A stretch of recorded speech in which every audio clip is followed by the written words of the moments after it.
St. Patrick's Day is just around the corner, and starting this Friday, you'll be able to get into the spirit of things when the first ever Festival of Ballycahill rolls into Charleston. With more, welcome Dennis Bergen and Rob Taylor. Welcome, gentlemen. Thank you. Now let's talk about this. Why an Irish festival here in Charleston of this size and this depth?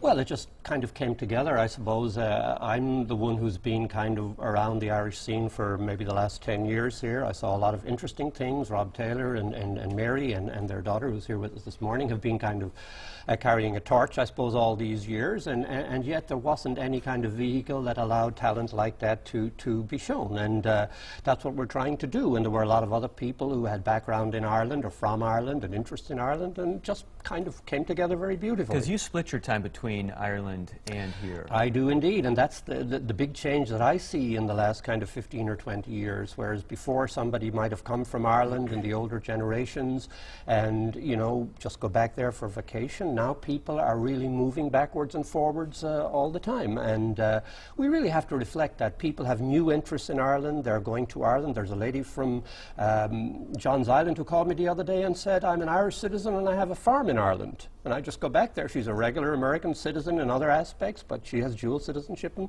minds her little farm and travels from John's Island to do that. So the whole scene has changed and the connection is much closer, and we're trying to reflect that in what we are saying is a little village festival. We're trying to create the little village of Ballycahill, and you can come down there, everything's free, you can have a cup of tea, you can listen to talk, you can listen to singing, you can listen to music. So we're trying to put forward that. A little bit of everything, because you know a lot of people do think about St. Patrick's Day celebrations, they think of the green beer, maybe leprechauns, but there's so much more. And you're teaching like the history and a lot about the country and traditions, correct? Absolutely, and we're having, you know, tours of Irish Charleston. There's been a lot of research on that. We're going to show that connection. Now, we won't say anything against what's been happening here, because in actual fact, when I came from Ireland first and saw your parades here, maybe the weather has something to do with it, but the most wonderful thing is the spirit of fun people bring to the St. Patrick's Day parade here. It's so completely different from what we do in Ireland. Maybe because of all the umbrellas in Ireland, we don't get a chance to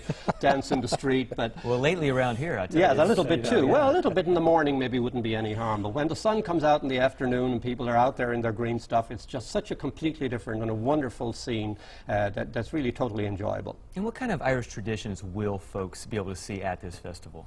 Well, the one that I would say is probably the most interesting is Eileen Moore-Quinn from the College of Charleston is going to be talking a little bit about the folk traditions that have come from Ireland to America, the stories that people brought with them to America when they came here.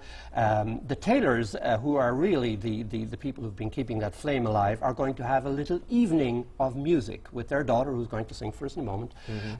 But they are the people who've been playing music, and you have a little concert that's actually a paid concert after the festival, which is also something. Yeah, Mr. Taylor, why the interest in this Irish, you know, folklore music? Well, you know, I'm a professional, I'm a musician by trade, but my wife, who's over there getting ready to play the violin, her parents are from Ireland. And I've always been interested in folk music, but through marriage I really became enamored with Ireland and Irish folk music. So that's kind of been a kind of a side of my main career as a choral director. I'm at the College of Charleston with the Charleston Symphony. So it's just something I've really fallen in love with. And Dennis has asked us to perform on 2 programs associated with this festival, and it's just become a labor of love for my family. And we've been talking about it, and now we have a real special treat for you as we get a sampling of some of the Irish music that you can expect to hear at the festival. Welcome to the Low Country Live stage, Carrie Taylor and Emily Harding. Take it away.